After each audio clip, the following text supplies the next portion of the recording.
Hello दोस्तों। आज specific relief act में हमने पहले स्पेसिफिक परफॉर्मेंस किसी भी इकरार का परफॉर्मेंस के बारे में बात करी थी।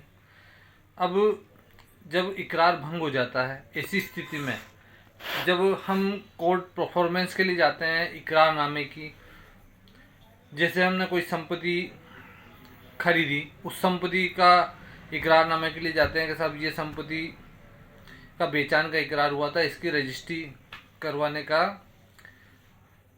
करवाई जाए, इसे कहेंगे परफॉर्मेंस। अब रजिस्ट्री तो आपके नाम कोर्ट कर देगी, पर रजिस्ट्री से करने से क्या होगा, केवल वह चीज़ केवल कागजों में ही रहेगी। वास्तविक लाभ तो आपको तब होगा तब जब उस रजिस्ट्री हो, उसका कब्जा मिले, और उस जो डिले विक्रेता ने किया, नहीं बेचना चाहा, जिससे जो आपको हानि हुई है, जो भी है वह सब उस एक केस में आपको मिल जाए, तब आपको वास्तविक उसका लाभ होगा। तो जब स्पेसिफिक परफॉर्मेंस के लिए हमने केस किया, जो धारा 22 स्पेसिफिक रिलीफ एक्ट में बताया गया है, जिसमें कहा गया है कि कब्जा स्पेसिफिक परफॉर्मेंस के साथ उस संपत्ति का कब्जा भी मांगो, विभाजन यदि मान लो जॉइंट प्रॉपर्टी है जिसे आपने खरीदा है, उसका डिवाइडेशन भी मांगो, अग्रिम धन, प्रतिदाय, और जो भी क्षतिपूर्ति आपको हुई है वह एक ही दावे में उसको मांगा जाए। और ऐसी स्थिति भी हो कि यदि उस स्पेसिफिक परफॉर्मेंस नहीं करवाई जा सके, यदि उस इकरारनामे की, तो जो क्षतिपूर्ति है, जो आपका मूलधन है, जिसका ब्याज है, वह भी उसी एक दावे में मांगा जाए। धारा 22 स्पेसिफिक परफॉर्मेंस की स्पेशल प्रावधान करती है कि ताकि मल्टीप्लिसिटी मतलब दावों की अधिकता को कम किया जा सके। जैसे आप एक बार तो स्पेसिफिक परफॉर्मेंस के लिए दावा करेंगे, दूसरी बार उसके कब्जे के लिए, तीसरी बार क्षतिपूर्ति के लिए, चौथी बार आपके जो राशि विक्रेता को आपने दी और स्पेसिफिक परफॉर्मेंस नहीं कराया जा सकता, तो उस राशि को प्राप्त करने के लिए, इसलिए धारा 22 एक विशेष प्रावधान करती है स्पेसिफिक रिलीफ एक्ट का, जिसमें बताया गया है कि यदि आप भूल से भी यदि आपका ये रिलीफ मांगना रह गया है, तो धारा 22(2) में एक प्रार्थना पत्र पेश करके कोर्ट से मांगे जा सकते हैं और कोर्ट उसे उसमें जोड़ देगी।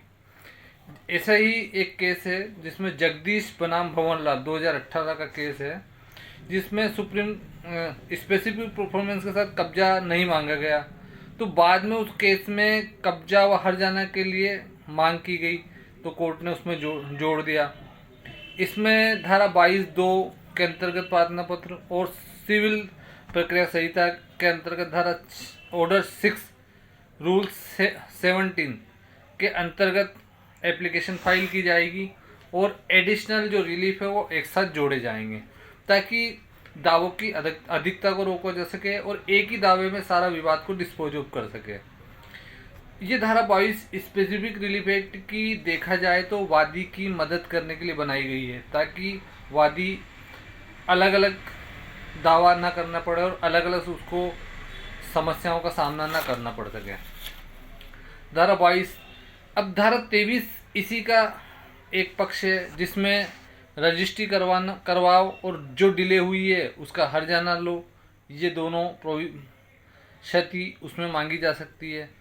यदि रजिस्ट्री नहीं करवाई जा सकती तो हर्जाना दो, ये दूसरा ऑप्शन भी उसी में जोड़ा जा सकता है। धारा 22 प्रार्थना करने का प्रावधान करती है। 23 उसमें जो रिलीफ मांगा जा सकते हैं वो जोड़ने का प्रावधान करती है। और धारा 24 कोर्ट को यह अधिकार देती है कि स्पेसिफिक परफॉर्मेंस करवाने के साथ क्या हर्जाना क्षतिपूर्ति दी जाए या नहीं, यह विवेकाधिकार कोर्ट को दिया गया है। आशा है मेरी ये जानकारी आपको अच्छी लगी होगी, तो लाइक एंड शेयर करें।